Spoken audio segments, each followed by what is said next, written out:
I am Nic Rohloff. This is Dolphins Today by Chat Sports. Some of the new Miami Dolphins that Chris Greer signed in NFL free agency spoke to Dolphins local media for the very first time on Monday afternoon and dropped some interesting quotes. The three players we're going to focus on today is Westbrook-Ikhine Ifeatu Melifonwu, and then Larry Borom. There will be more coming out from Zach Wilson, James Daniels, and other signings as well, but these are the three that stuck out to me at least initially. And we're going to start with Nic Westbrook-Ikhine because he was asked about what Miami is getting after signing with the Dolphins. And Nick said that a guy who takes advantage of opportunities, whether they're mismatches or whatnot, finding open areas, being physical. I'm excited to see all the different ways Mike McDaniel has the game plan and scheme stuff up. I know he has some ideas. And we made a full video about this last week. And if you didn't watch, be subscribed and go watch it. But I think Westbrook-Ikhine is going to be absolutely awesome for this Dolphins team. The Dolphins have desperately been needing a third wide receiver, one specifically that is an outside, physical, lengthy dude. Because when you look at this wide receiver room from a year ago, Tyreek Hill, 5'10", Jalen Waddle, 5'10", Malik Washington, 5'8". OBJ was 5'11", 6 foot, and River Craycraft was 6'1", 6'2". Eric Ezukama's around that same height as well. So they didn't really have a pure guy on the outside. Westbrook-Ikhine at 6'2", 211, who's had success in both blocking schemes and on the outside, scoring 9 touchdowns last season, is going to be a great addition to this Dolphins football team. And we're going to talk more about him here in just a second. But Patriots Today host Allie Barefoot said we couldn't get 500 likes on this video. And I just can't stand the lies that she spews out sometimes, but specifically the fact that she's also the Patriots Today host. Let's prove her wrong. Let's get 500 likes. Hit that thumbs up icon. And another reason why I really like what Nic Westbrook-Ikhine is going to bring to the table is because he values blocking at the wide receiver position, which is so necessary. It's a gritty game. In a wide receiver blocking, you have to find a way to make it work. Blocking at receiver seems like a lost art. One game, one dude might shine. Another game, another dude might shine. That's what Westbrook-Ikhine said when asked about blocking at the position. That's the exact type of mentality that I love, I need at not only the wide receiver position, but every single position.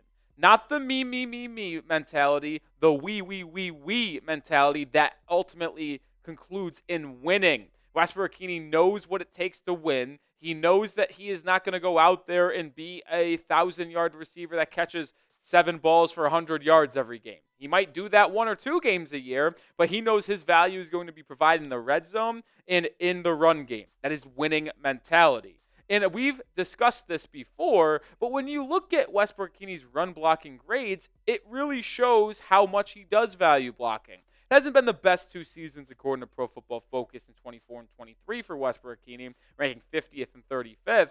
But in 21 and 22, when he was still with their Derrick Henry and the Tennessee Titans, Mike Vrabel, he ranked 25th and 6th amongst wide receivers at the run blocking grade spot, which is very, very appealing to me because I like what he's going to show. And I've always said that I think he's going to be on the field much more than what Dolphins fans anticipate because of his size and because of that blocking mentality that he has. But he will also be valued a lot in the red zone. And this is one of my favorite statistics that I saw from 2024. Because last season, he had a contested catch percentage of 57.1%.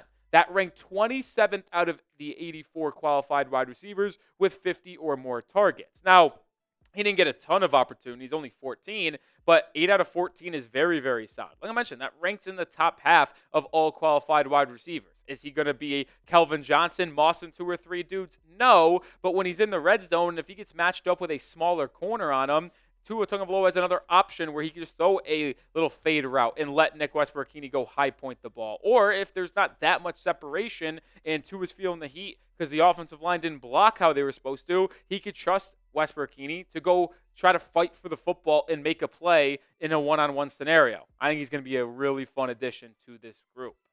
And what are your expectations for Westbrook-Ikhine? Let me know, because I'm very excited. How excited are you for NWI to join this Dolphins depth chart? Scale it 1 to 10 for me down in the comments section.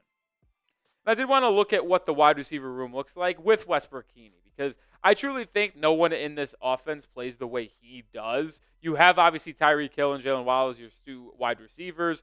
And then you have Malik Washington as that wide receiver 4/gadget guy. Dwayne Eskridge is also the backup there. But Westbrook-Ikhine, to me, is going to slide right into that wide receiver 3 role, what but will be on the field a lot. You still have Eric Ezukama under contract, and you have Tarek Black as well for a camp body, but we'll see if any of these other guys outside of the main four make the roster. All right, let's go from Nic Westbrook-Ikhine to Ifeatu Melifonwu, the safety that the Miami Dolphins signed from the Detroit Lions on a one-year, $4 million deal. Because initially when the signing happened, the one-year contract, the $4 million per season, kind of told me that this might be a third safety. But the more I think about it, and after the signing of Ashtyn Davis on a one-year, $2.5 million deal, Melifonwu might be expected to be that number 2 safety to one that they draft in the early 3 rounds of the NFL draft in late April. And Melifonwu, I think, is expecting for himself to start as well. And he was asked about being a starter or not. He said it's very important to him. In 4 years in Detroit, I've proved what I can do. I've never had anything handed to me. I'm going to have to compete and earn a starting spot. As a starter, there are things I can bring to the defense and have an impact. And ultimately, I kind of just alluded to it, but I think Ifeatu Melifonwu is going to be a starting safety for this Dolphins group. I think he's better than Ashtyn Davis. I think he's better than Patrick Morris. And even if the Dolphins go out and draft a safety high, whether it's Xavier Watson in the second round or one of these first-round guys like Nick Rohloff, Malachi Starks, or Jahdae Barron, I would expect Melifonwu to be that complementary piece to the rookie with Ashtyn Davis and potentially Patrick Morris in rotation as a number 2 or number 3 safeties. Melifonwu also was drafted as a corner, so he could potentially be a hybrid package of a nickel guy or an outside guy as well. He brings a lot of versatility to this Dolphins secondary, both at the safety spot and corner spot, which is something I value quite a bit, which is why I'm also very high on Jahdae Barron from Texas as a Dolphins draft target, potentially with that 13th overall pick. But I do still believe they need to draft one in the first 98 picks where they have 3 selections to be in that starting group as well. We've mentioned the names in the past, but I think Melifonwu is going to have a larger role than people anticipate, and we're going to break down him more in depth here in just a second. But I got to show some love to a new sponsor on the channel. That is House of Atlas. Today's sponsor is the new shaving company called House of Atlas. They gifted us one of their razors, and honestly, I'm kind of blown away. Not only does it look insanely sleek sitting in my bathroom, but it gives me incredibly close shave. It feels weird to gush over a lineup of shaving products, but truly House of Atlas makes some one-of-a-kind stuff. Not to mention their products are all designed to look like they should have their own tech reveal. The blade head has 5 US-made stainless steel blades that glide right through my facial hair. It has a high-performance serum strip that's infused with ingredients like aloe, vitamin E, and shea butter, which reduces irritation and helps prevent ingrown hair. And I always keep one with me, and I have one to showcase off in studio today, and that is that razor that I just mentioned. It helps me keep my facial hair groomed, so I'm always looking sharp on camera, but also outside, hanging with friends, and just in public in general. I make sure I use House of Atlas every single time. And now for a limited time, they're offering 15% off your first order when you purchase any razor kit and the before and after set, which includes the Precision Shave Cream and Calming After Shave. Use code CHAT at houseofatlas.com. That's HOUSEOFATLAS.com with promo code CHAT for 15% off your new razor kit and before and after set. Stop wasting money and time on shaving products that don't look good and aren't effective and cost way too much. Visit houseofatlas.com today. Trust me, you'll love it as much as I did. All right, let's get back to Ifeatu Melifonwu now, because I hate to use this phrase because it feels like it gets used a lot, including with James Daniels and some other players on this Dolphins roster already and some of these free agents they signed. But if Melifonwu can stay healthy, he could have a large impact on this defense. He's been in the league for 4 years and was a top 100 pick for the Detroit Lions, but he simply just hasn't been able to stay on the field consistently. He's only played 874 snaps in his career. Yeah, that is not that many. But in coverage, his numbers aren't terrible, only allowing a completion percentage of 60.4% and a QB rating of 100.2.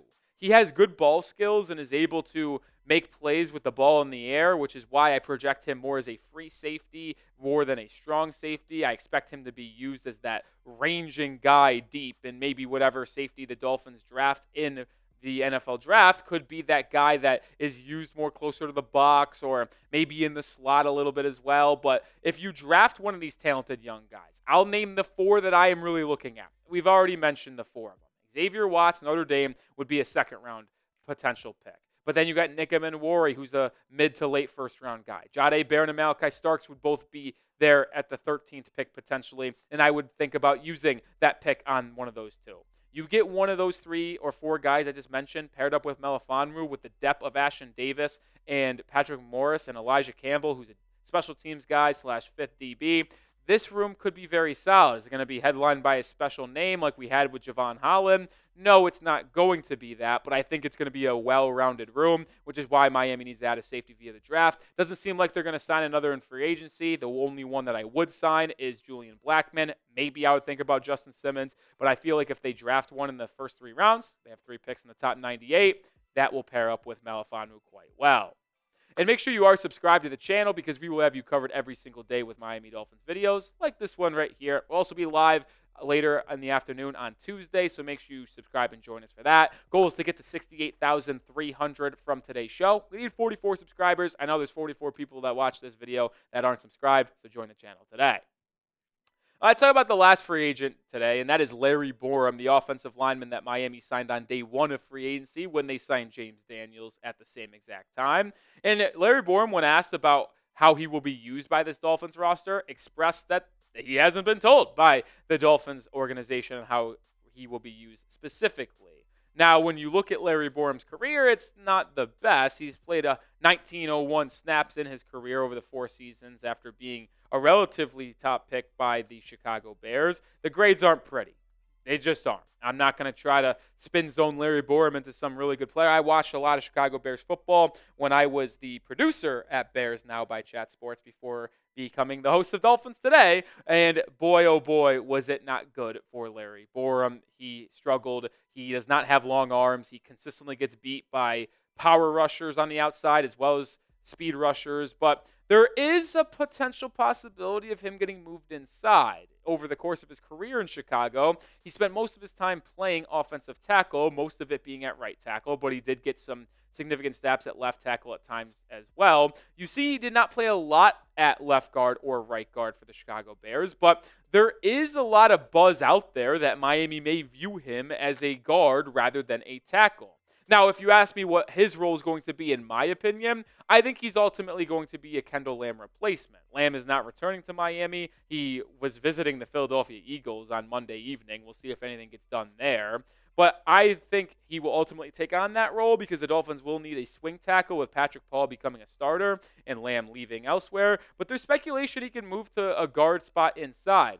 And I really hope that he was signed on that 1-year deal to be the Kendall Lamb replacement, because if Miami views him as someone that can move inside, I am concerned that Chris Grier and Mike McDaniel might just have Liam Eichenberg and Larry Borom compete for that starting left guard spot, and maybe they draft a rookie on day 2 or early day 3 with multiple 4th and 5th round picks to also compete for that left guard spot. I'm hoping that is not the case, but there is speculation that Borom could be viewed as an inside player in this Dolphins scheme, which would mean him and Eichenberg could be competing for the left guard starting position, which would be a train wreck in my opinion. So let's hope that's not the case. All right, that will do it for today's episode. That's why you subscribe. We're continuing to bring you content every single day, sometimes 2 videos a day, and we also still go live every Tuesday. We'll be the one-stop shop for everything you need from now until late April's 2025 NFL Draft. So hit the sub button and join today.